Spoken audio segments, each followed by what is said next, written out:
MS office का Microsoft Excel में आपका स्वागत है। Formula part 3। और आज का फार्मूला थोड़ा सा यूनिक होगा, जो कि सिंपल भी होगा और थोड़ा सा मज़ेदार भी होगा। तो पहले मैं पेज को बढ़ा कर लेता हूँ, जो कि हमारा ऑल्ट W 200% एंड एंटर यहाँ पे आया। पहला फॉर्मूला की तरफ चलते हैं, उसके लिए आपको दिखा देता हूँ। पहले यहाँ पे मैं लिख देता हूँ एक अपना कंप्यूटर करके, जो कि मेरा सब स्मॉल में देखने को मिलेगा। कंप्यूटर स्टूडियो आपका हमारा सबका चैनल एंड एडजस्ट। ओके, पहला फॉर्मूला जो है हमारा अपर है। अपर क्या करता है, यहाँ पे जब देंगे इक्वल टू अपर तो आपको देखने को मिलेगा convert a text string all the upper letter. इसका मतलब अपर का मतलब होता है कि जितना भी हमारा लेटर यहाँ पे होगा, टेक्स्ट का बात कर रहा हूँ, जो जितना भी टेक्स्ट हमारा यहाँ पे दिया होगा वो सब कैपिटल में हो जाएगा। Just select a cell and enter. देख सकते हो यहाँ पे जितना भी हमारा टेक्स्ट था वो हमारा सब क्या हो गया, कैपिटल में आ चुका है। अब यही कैपिटल को मैं क्या करूँगा, और जस्ट मैं इसको यहाँ पे लिखूंगा computer studio. Computer studio, okay, everything is right है। अब नेक्स्ट फॉर्मूला जो है वो है आपका लोअर। अब अपर जब सीख लिए तो लोअर सीखना पड़ेगा। तो इक्वल टू लोअर जैसे लिखूंगा तो यहाँ पे लिख रहा है जितना भी टेक्स्ट है, नंबर का बात नहीं कर रहा हूँ, टेक्स्ट का बात कर रहा हूँ। आप यहाँ देख सकते हो, आपको यहाँ पे दिख जाएगा, यहाँ पे आपका टेक्स्ट का ही बात कर रहा है। जस्ट यहाँ पे सिलेक्ट कर लो एंड इंटर, एंड आप देख सकते हो हमारा जितना भी लेटर था, जितना भी हमारा वर्ड था, सब यहाँ पे कन्वर्ट हो गया स्मॉल में। एक भी हमारे पे नहीं है, लेकिन हम चाहते हैं कि मेरा हर एक पहला वर्ड कैपिटल हो, तो उसके लिए हम यहाँ पे प्रॉपर का इस्तेमाल करेंगे। प्रॉपर का इस्तेमाल करने के लिए हम यहाँ पे प्रॉपर का फॉर्मूला लगाएंगे, और आप जैसे यहाँ पे प्रॉपर लिखोगे तो आपको यहाँ पे देखने को मिल जाएगा। और यहाँ पे स्ट्रिंग पे यहाँ पे लिखता है टेक्स्ट को सिलेक्ट करो। फॉर सपोज मैं अगर इसको सिलेक्ट करता हूँ और यहाँ पे एंटर को प्रेस करता हूँ तो आप देख सकते हो हमारा पहला लेटर, यानी पहला जो लेटर होता है वो हमारा कैपिटल में है, बाकी सब हमारा स्मॉल में कर दिया है। तो इस तरीके से आप अपर, लोअर और यहाँ पे प्रॉपर का इस्तेमाल कर सकते हो। अब चलिए राइट लेफ्ट की तरफ चलते हैं। राइट लेफ्ट क्या है, क्या हमारा टेक्स्ट को राइट कर देगा, लेफ्ट कर देगा? नहीं नहीं। फॉर सपोज मैं यहाँ पे आपको राइट दिखाता हूँ। राइट पे मैं क्लिक करता हूँ, राइट पे क्लिक करके टैब को प्रेस करूंगा। अब यहाँ बोलेगा टेक्स्ट, तो मैं टेक्स्ट को यहाँ पे सिलेक्ट करता हूँ, कुछ इसे ही सिलेक्ट करता हूँ, कॉमा में दूंगा तो यहाँ बोलेगा नंबर बताओ। अब राइट का मतलब हमारा इस साइड हो जाएगा, जहाँ पे स्टूडियो स्टार्ट हुआ है, OIDUITS इस प्रकार से। तो यहाँ पर राइट होगा, राइट में आपको कितना टेक्स्ट चाहिए। तो फॉर सपोज मैं यहाँ पे कॉमा देख के 5 लिख के इंटर करूंगा तो आप देखो यहाँ पे हमारा TUDIO, यानी हम राइट की तरफ से लेफ्ट की तरफ जाएंगे तो 1 2 3 4 5 OIDUT, ये 5 हमको मिल गया। वहीं पे अगर मैं यहाँ पे 5 ना दे के 7 दे दूं तो देखो मुझे क्या मिलेगा, हमको स्टूडियो मिला और साथ में एक स्पेस भी यहाँ पे देखने को मिल रहा है, यानी ये स्पेस को भी काउंट करता है। इस चीज को ध्यान रखना। अब यहाँ पे सी के नीचे देखो, सी के नीचे यहाँ पे एस आना चाहिए था, लेकिन एस हमारा एक स्पेस देते हुए आया हुआ है। तो हमारा लेफ्ट का राइट का काम करता है, इसी तरीके से हमारा लेफ्ट का काम करता है। लेफ्ट पे जब जाएंगे तो लेफ्ट में भी हमारा टेक्स्ट बोलेगा, टेक्स्ट को यहाँ पे ले लो। अब मैं चाहता हूँ कि मुझे लेफ्ट से 7 चाहिए, तो यानी हमारा लेफ्ट क्या हो गया, सी से स्टार्ट होगा और राइट की तरफ जाएगा। तो अगर मैं कॉमा दूंगा, कॉमा देकर बोलूंगा मुझे लेफ्ट से स्टार्ट करो और 7 लेटर तक ले जाओ और एंटर को प्रेस करूँ तो हमारा 7 लेटर ये होगा, 1 2 3 4 5 6 7 कंप्यूट।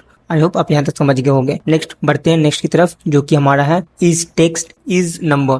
यहाँ पे सवाल आपसे कर रहा है, इज पहला ही आपका वर्ब लग गया। आपको ग्रामर पढ़े होगा तो पता है, पहला क्वेश्चन मार्क के लिए हम इज आर डिड ये सब लगाते हैं। यहाँ पे पहले ही हम लगा दिए इज टेक्स्ट, कॉमा पहले तो मुझे यहाँ पे देना पड़ेगा ना, इज टेक्स्ट जैसे यहाँ पे देंगे, और यहाँ पे पहले ही बता दिया गया टेक्स्ट, यानी ये टेक्स्ट को लेके है। अब मैं यहाँ पे सिलेक्ट करूंगा इसे। अब ये तो हमारा टेक्स्ट है, ये आपको भी पता है। टेक्स्ट का मतलब आपका ये हो जाएगा, नंबर का मतलब नंबरिंग हो जाएगा। इज टेक्स्ट, अगर ये टेक्स्ट होगा तो मुझे रिजल्ट क्या देगा, ट्रू, वरना ये हमको देगा। तो देखो ये हमारा टेक्स्ट था, इसलिए हमारा ट्रू हो गया। और यहाँ पे अगर मैं इज नंबर दे दूं तो इज नंबर दे दूं और इसको सेलेक्ट करूं तो क्या ये नंबर है हमारा? नहीं, ये हमारा टेक्स्ट है, अल्फाबेट है, नंबर नहीं है, टेक्स्ट है हमारा।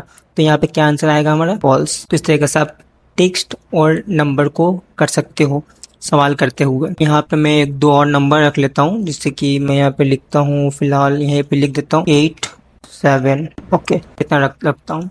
अब यहाँ पे इवन ऑड मैं पिछले वीडियो में बताया था, यहाँ भी चलिए इवन ऑड की तरफ चलते हैं। यहाँ पे भी सवाल हम पूछेंगे, इज इवन क्या ये नंबर इवन है हमारा? अगर हाँ, मुझे रिजल्ट क्या दे दो, ट्रू या फॉल्स। अगर ऑड होता तो मैं यहाँ पे इसको हटा के 4 की तरह C4 की जगह मैं C3 को रख लूँ। अब देखो ये हमको ट्रू रिजल्ट दे देगा। तो इस तरीके से आप कर सकते हो, और आप यहाँ पे भी अगर चेंज करोगे तो आपको रिजल्ट भी यहाँ पे देखने को मिलेगा डिफरेंट इस तरीके से। अब यहाँ पे ऑड में चलेंगे तो ऑड हमारा बिल्कुल उसका अपोजिट काम करेगा, यानी बिल्कुल अपोजिट है। इज ऑड, क्या ये हमारा ऑड है? नहीं है, तो क्या हो जाएगा, फॉल्स हो जाएगा। लेकिन इसको अगर मैं चेंज कर दूँ तो यस, ये हमारा ऑड हो गया। अब ये भी हमारा ट्रू हो जाएगा। इस तरीके से आप यहाँ पे सिंपली कर सकते हो, even, true, odd, true. Okay, अब आते हैं लेन की तरफ। लेन क्या करता है? हमारा लेन का फुल फॉर्म होता है लेंथ। अगर आप देखोगे तो यहाँ बोलेगा return the number of character in a text string. हम जो भी कैरेक्टर को यहाँ पे चूज करेंगे उसका कितना टेक्स्ट है, कितना लेटर में लिखा हुआ है, वो मुझे बताएगा। यहाँ पे मैं सिलेक्ट किया और यहाँ तक इसमें स्पेस को भी काउंट करता है। अब देखो यहाँ पे 1 2 3 4 5 6 7 8 9 10 11 12 13 14 15 16 17 18 19 आया ना। स्पेस को भी यहाँ पे काउंट किया। तो लेंथ का इस्तेमाल होता है लेंथ काउंट करने के लिए कि आपका लेटर कितना लेटर में लिखा गया है। तो इस तरीके से आप लेंथ को काउंट कर सकते हो। नेक्स्ट आते हैं जो कि है ट्रिम। ट्रिम क्या करता है? ट्रिम आपका एडजस्ट करता है। अब वो चलिए मैं बताता हूँ कैसे। फॉर सपोज मैं यहाँ पे लिखता हूँ, पहले जल्दी से उसको हटाऊं और नॉर्मली लिखूंगा। मेरे पास इतना सारा स्पेस हो गया है इसके बीच में। अब मैं चाहता हूँ मुझे ट्रिम करके दे दे, यानी स्पेस को एडजस्ट कर दे और जितना हमें चाहिए उतना ही दे।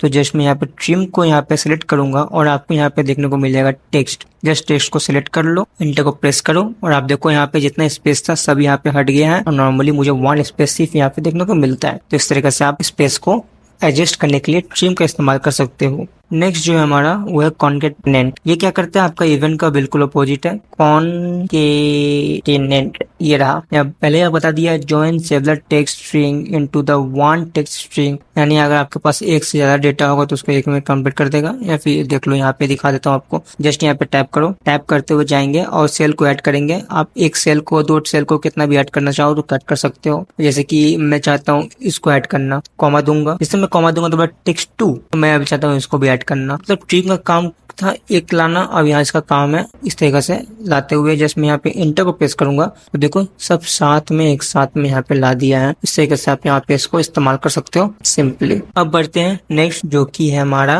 रिपीट। रिपीट क्या करता है उसके तरफ चलेंगे। इक्वल टू REPT, यहाँ पे रिप्लेस भी है। रिप्लेस का मतलब होता है चेंज करना, एक जगह उसको नहीं चाहिए हमको दूसरा, हमको रिपीट चाहिए। रिपीट हमको यहाँ पे देख रहे हैं। अभी पहले टेक्स्ट बताओ, तो मैं टेक्स्ट रखता हूँ इसे। अब उसके बाद बोलता है कॉमा दे, कॉमा देता हूँ। फिर बोलता है नंबर टाइम। नंबर टाइम्स क्या है? नंबर टाइम्स का मतलब होता है कि कितना बार उसको रिपीट करवाना चाहते हो। मैं चाहता हूँ कि वो मुझे 7 टाइम रिपीट सके, हमको मुझे रिजल्ट दो। तो मैं जैसे यहाँ पे 7 दूंगा तो आप देख सकते हो यहाँ पे मुझे 7 मिलेगा। 1 2 3 4 5 6 एंड लास्ट 7 देख सकते हो। इस प्रकार से आप यहाँ पे कर सकते हो। अगर आप 7 नहीं चाहते हो, यहाँ पे मैं 5 कर देता हूँ। 5 यहाँ पे एडजस्ट हो जाएगा। अब देखो स्टूडियो 1 2 3 4 5। तो इस तरीके से आप रिपीट का इस्तेमाल कर सकते हो। नेक्स्ट हमारा मिड है, MID। ये मिड क्या करता है? यहाँ पे साफ साफ लिखा है, return the character from the middle of the text string given the starting position and the length. तो जिस तरीके से आप राइट और लेफ्ट का इस्तेमाल कर रहे थे, उसी तरीके से आप इसको मिडिल से भी इस्तेमाल कर सकते हो। फॉर सपोज मैं अगर इसको सिलेक्ट करता हूँ, कैपिटल वाला को या फिर किसी को करो, कॉमा दो। अब यहाँ पर स्टार्टिंग कहाँ से करना है हमको? अब स्टार्टिंग कहाँ से करना है? अब देखो मैं स्टार्टिंग करना चाहता हूँ P से, ठीक है। तो P हमारा कितना नंबर पे आता है? 1 2 3 4। तो मैं 4 से स्टार्ट करना चाहता हूँ, कॉमा दूंगा। अब यहाँ पे बोलेगा नंबर कैरेक्टर्स, यानी लास्ट कहाँ तक जाना चाहिए। तो मैं 4 से चाहता हूँ कि मुझे 7 तक दो। तो ये हमारा 1 2 3 4 5 6 7 8 9 तक मांगते हैं। 9 तक हमारा आ जाएगा टोटल N तक, ठीक है। स्टार्टिंग देखना, स्टार्टिंग में 4 लिखा हूँ, यानी 4 मतलब P आता है और 9 मतलब N आएगा। तो मैं यहाँ पे 9 दूंगा, देख सकते हो 9 आया। जस्ट यहाँ पे इंटर कर दो तो देखो PUTELEARN आ गया यहाँ पे, फिर N तक। तो इस तरीके से आप यहाँ पे इस्तेमाल कर सकते हो मीट का। राइट लेफ्ट का जो काम है मीट का वही काम है। राइट से आप राइट से लेफ्ट की तरफ लोगे या लेफ्ट को लेफ्ट से राइट की तरफ लोगे। लेकिन मीट में आपसे पहले ही पूछ लेगा स्टार्टिंग कहाँ से करना है, ये आप डिसाइड कर लो। मैं डिसाइड नहीं करने जा रहा हूँ। और एंड कहाँ तक करना है ये भी आप ही बता दो, मैं आपका बस फॉलो करूंगा आपका बात को। नेक्स्ट है हमारा फाइंड, FIND। फाइंड करना है हमें। यहाँ बोला return the starting position of one string with in another text string find in a case sensitivity. जैसे यहाँ पे टैग करूंगा तो देखो फाइंड टेक्स्ट बोल रहा है, तो फाइंड टेक्स्ट में हम यहाँ पे क्या करेंगे, मुझे जो फाइंड करना है टेक्स्ट को, अब यहाँ पे मुझे टेक्स्ट को, यहाँ पे हमारे पास टेक्स्ट यही है, तो इससे मुझे फाइंड करने के लिए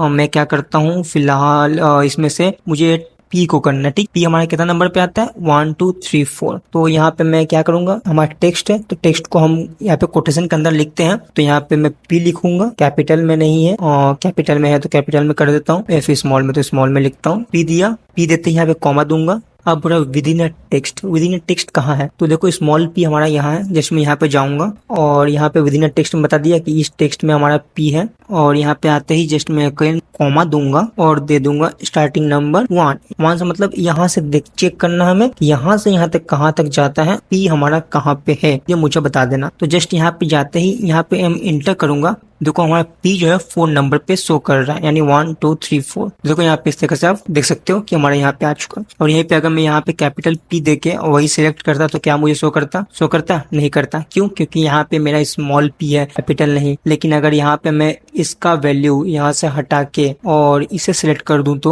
अब मैं यहाँ पे देखो तो आ जाएगा। तो इस प्रकार से आप यहाँ पे ध्यान रख सकते हो। फॉर्मूला बहुत सारा है लेकिन ये लास्ट फॉर्मूला है। चलिए चलते हैं इसको तब देखते हैं, जो कि हमारा एग्जैक्ट है फॉर्मूला। एग्जैक्ट फॉर्मूला क्या करता है, check whether two text string are exactly the same and return true or false। समझे, नहीं समझे समझाते हैं। ये हमारा काम करता है, पर टेक्स्ट को देखेगा, वो टेक्स्ट में और दूसरे टेक्स्ट में हमारा क्या अंतर है वो जानेगा। अब देखो यहाँ पे मैं यहाँ पे गया और जस्ट यहाँ पे कॉमा दूंगा, टेक्स्ट 2। अब टेक्स्ट 2 में हम इसको रख लेता हूँ, रखने के बाद जिसमें एंटर करूंगा देखो फॉल्स आया। फॉल्स क्यों आया, क्योंकि दोनों सेम है लेकिन ये हमारा स्मॉल में है और ये हमारा कैपिटल में है। और इसी को मैं अगर यहाँ से कॉपी करूँ और यहाँ पे मैं पेस्ट करूँ तो देखो ये हमारा जो है 2 हो गया। अब यहाँ पे जो सेल है, यहाँ C2 ना देके मैं D2 दे दूं तो D2 मेरा यहाँ पे आया नहीं, D1 है ना, D1 है, तो मैं यहाँ पे अगर D1 दे दूं और एंटर करूँ तो देखो ट्रू आ गया, क्योंकि हमारे दोनों सेंटेंस स्मॉल में है और कोई डिफरेंस नहीं है। तो इस तरीके से आप एग्जैक्ट का काम कर सकते हो। अगर वीडियो आपको समझ आया हो, वीडियो अच्छा लगा तो वीडियो को लाइक करें, और नहीं समझ आएगा तो फिर से देखने का कोशिश करें ताकि आपको कुछ समझ आए, और इसे प्रैक्टिस करें। एक फॉर्मूला बहुत इंपॉर्टेंट रोल करता है अपने